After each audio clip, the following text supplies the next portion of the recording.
और लिख दिया इसलिए कि कोई पढ़े ना गा के देते ये ज्ञानता पता लग जा, तो पढ़ेगा तो नहीं सोचेगा कोई मित्र के बारे में बोल रखे। एक बार हमारा जो ये करोथा कांड इन्होंने करवाया, इसका यही कारण था।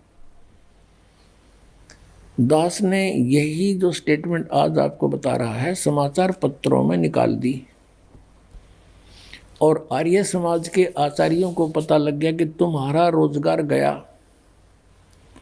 जय दयानंद की अज्ञानता का पता लग गया हमारे दयानंद के अनुयायियों को, ये सारे भागेंगे यहाँ से, तुम्हें फिर चंदा मिला को नहीं। तो हमने ये नो का न्यू लिखा था, फोटो स्टेट तो नहीं किया था, ऐसे लिख कर भेजा था कि ये ऐसे बोलता सत्यार प्रकाश में, और ये यजुर्वेद में ऐसे लिखा है। तो इन्होंने जवाब दिया फिर उसका पेपर में, समाचार पत्र में, कि रामपाल तो संस्कृत ना जानता, यो के जाने वेदों के बारे में। वो तो दयानंद जी तो महर्षि थे, उन्होंने समाधि लाला के वेदों के अर्थ निकाले हैं, और वहाँ पर मित्र शब्द लिखा है, परमेश्वर के बारे में नहीं लिखा है। अब आम आदमी इतना प्रभावित है नकली ऋषियों से कि वो सच्चे हैं, और अन्य व्यक्ति कुछ भी कहता रहो वो सही लिख कर गए होंगे। इसलिए परमात्मा ने दया करी इस प्रोजेक्टर की, और ताकि आप स्वयं देख सकें। अब यहाँ मित्र का अर्थ परमेश्वर है इन्हीं के शब्दों में। अब पढ़ेंगे, देखो अब हम यजुर्वेद पर आ गए हैं, सत्यार प्रकाश रख दिया है। अब इसके हम 8वें अध्याय के वही 13वां मंत्र पढ़ रहे हैं। हे सबके उपकार करने वाले मित्र यानी परमेश्वर, आप देव कर्तस्य दान देने वाले के, एनस्य माने अपराध के, पाप के, एनस्य माने अपराध कहो चाहे पाप को, इसी के शब्दों में एनस्य माने पाप के, दूर करने वाले हो, नाश करने वाले हो, छुड़वाने वाले हो, क्षमा करने वाले हो, कुछ भी बोलो इन शब्दों को। एनस्य माने पाप के, एनस्य माने अपराध कहो चाहे पाप कहो, नाश करने वाले हो, दान देने वाले के, और मनुष्य कर्तस्य साधारण मनुष्य के किए हुए, एनस्य माने अपराध यानी पाप के विनाश करने वाले हो। और पितृ कर्तस्य पिता के किए हुए, एनस्य माने विरोधाचरण के, नहीं पाप के लिखना चाहिए इसलिए।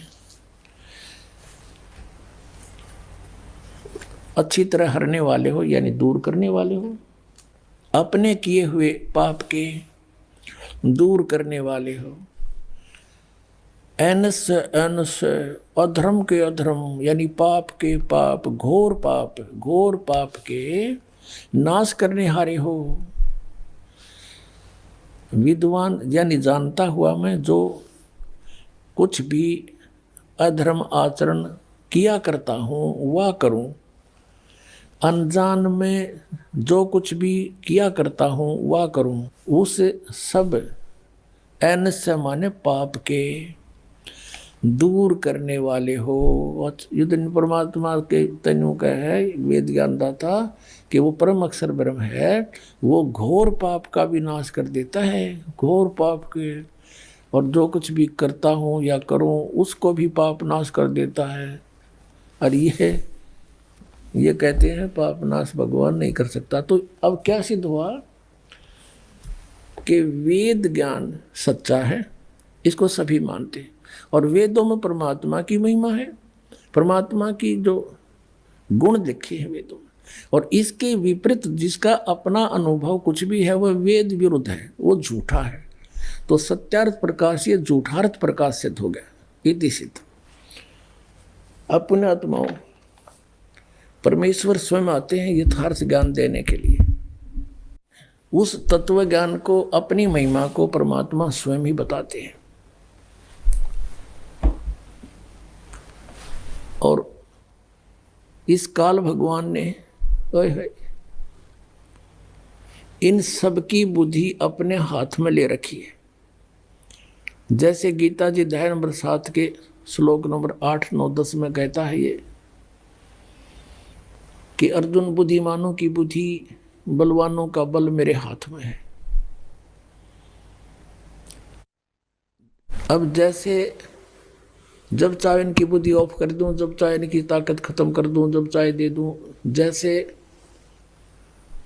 श्री रामचंद्र अर्थात विष्णु जी की पत्नी सीता जी का अपहरण हो गया था। उसमें बुद्धि ऑफ कर दी काल ने श्री रामचंद्र जी की। उसको ये नहीं पता मेरी पत्नी कौन उठा ले गया। और उधर से ऊपर से पार्वती और शिव देख रहे थे। शिव जी ने प्रणाम किया। रामचंद्र जी रो रहे थे, डकरा रहे थे, वृक्षों से लिपट रहे थे। तो पार्वती ने कहा कि आप किसको प्रणाम कर रहे हो? कि सामने भगवान विष्णु को प्रणाम कर रहा हूं। पार्वती जी ने देखा वो तो एक व्यक्ति है, रो रहा है। भगवान कभी रोते हैं? मैं नहीं मानती ये भगवान है, मैं परीक्षा लूंगी इसकी। अब कहने का भाव ये है कि वो कथा अधिक ना बढ़ाएं। पार्वती जी भगवान शिव जी से के समय तक बोली कि नहीं, सामने कहने लगी मैं नहीं परीक्षा लूंगी। लेकिन थोड़ा सा भी आंख में चुन्नी होती, वो सीता रूप बना के पहुंच गई, रामचंद्र जी के सामने खड़ी होगी। श्री रामचंद्र जी ने देखते ही बता दिया कि हे दक्ष पुत्री, यहाँ कैसे आई? भगवान शिव को कहाँ छोड़ आई? वो शर्मिंदा होगी, ओहो सचमुच आप तो भगवान हो, आपने मुझे पहचान लिया। अब वहाँ उसने रिमोट ऑन कर दी उसकी बुद्धि काल ने। वहाँ तो उसको तो पहचान लिया कि तू सीता नहीं पार्वती है। और अपनी पत्नी का पता नहीं उसने कौन उठा ले गया। फिर उसकी खोज करी, जैसे किसी की गाय गुम हो जा, कोई इधर जा रहा है, कोई इधर जा रहा है। फिर किसी ने बता दी, राउंड उठा ले गया। जब जाकर वहाँ ढूंढी। जैसे अर्जुन जब श्री कृष्ण जी के पैर में विषाक्त तीर मार दिया, श्री कृष्ण जी अंतिम सांस गिने थे और पूरा यह दोकुल आपस में लड़कर मर गया दुर्वासा जी के श्रापवश। श्री कृष्ण जी दुर्वासा के श्राप का भी नाश नहीं कर सका। उसमें केवल औरतें शेष रहेगी, नर यादव सभी मर गए। जो गर्भ में थे वो बच्चे तो शेष थे ही। तो श्री कृष्ण जी ने कहा कि आप सभी औरतों को वहाँ ले जाओ, यहाँ लोग नर पुरुष रहे नहीं, आसपास ये जंगली लोग इनकी बेइज्जती करेंगे। अर्जुन श्री कृष्ण जी की मृत्यु के उपरांत उनको लेकर चल पड़ा। रास्ते में बिल्लों ने पीटा, गोपियां ले गए, औरतों को ले गए, कुछ के गहने सारे तोड़ दे गए। और अर्जुन के हाथ में वही धनुष था जिससे महाभारत का युद्ध जीता था। वहां उठा भी नहीं, उससे खड़ा खड़ा पिट रहा है बिल्लों से। तब अर्जुन रो रहा है कृष्ण को कि कृष्ण बड़ा छलिया था, पता नहीं कौन से जन्म का दुश्मन था, हमारे साथ इसने छल ही छल किया। मैं मना करूं था, महाभारत में नहीं लड़ूंगा, मुझे लड़ा कर छोड़ा। अब महाभारत में मुझे शक्ति दे दी, मारूं था 1 मरे थे 20। आज वही अर्जुन, वही गांडीव धनुष। आज मैं कांप रहा हूं खड़ा खड़ा, मुझसे उठ नहीं रहा। अब परमात्मा कहते हैं तुमने मूल का पता नहीं, विघ्न की जड़ कौन है।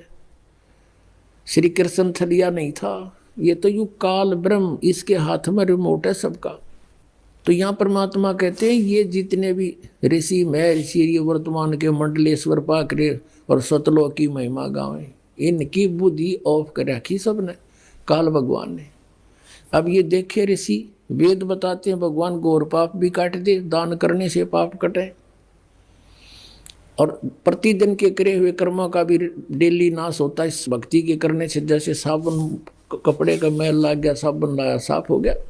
हम डेली सत भक्ति करते हैं, इससे जो अनजाने के कर्म होते हैं वो भी पाप नाश होते हैं हमारे। और प्रारब्ध तो होने होने हैं। इसके लिए परमात्मा कहते हैं मोती मुक्ता दर्शत नाही, ये जग है सब अंधरे, दिखत के तो नैन चश्म इनका, फिरा मोतिया बंदरे। अब क्या बताते हैं कि मोती मुक्ता दर्शत नाही, ये जग है सब अंधरे, और दिखत के तो नैन चश्म इनका, फिरा मोतिया बंदरे। ये दिखे थे विद्वान, जैसे किसी को मोतियाबिंद हो जाता है तो उसकी आंखें बड़ी स्वस्थ दिखाई देती हैं और उसने दिखता कती नहीं। तो ऐसे ये दिखे थे विद्वान, संस्कृत भाषा जाने थे, वेदों का कख भी पता नहीं था।